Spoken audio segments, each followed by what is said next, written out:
There were so many challenges to making this movie. It's illegal to make. It was really hard to find financing for something that you don't know how it's going to end. And we were in and out of contact for weeks, months at a time.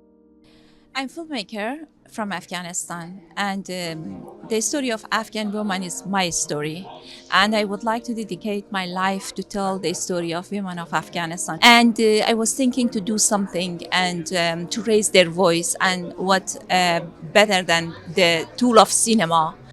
In this time, this documentary actually gives an opportunity to Afghan women to bring their stories to life. While the Taliban want their voices to be lowered, this documentary is a way for Afghan women to make their voices louder. When the Taliban want them not to have any public appearance, this documentary makes them visible.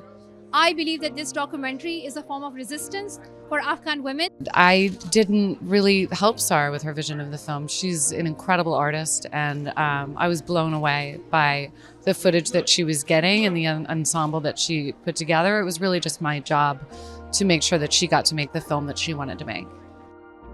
It was important for me to represent modern women in this society, young and modern women who had ability and talent to dedicate to the society. They are ready to build this country, but they are not allowed to do that. 3 women came forward because they wanted the voices of 20 million Afghan women and girls to be heard. This is a collective voice of Afghan women that we bring forward through Bread and Roses. It's an incredible feeling to know that this is going to be shown all over the world, because obviously the first thing that we wanted to do was what the Taliban did not want us to do, which was get a camera into Kabul and into the hands of these women, so that we can see what is happening, what they're doing, because ideally the Taliban would like to go through the 24-hour news cycle and then for us to forget about it. The women in particular of our movie, they're unforgettable and they're incredible. I think there is a huge gap between our sisterhood.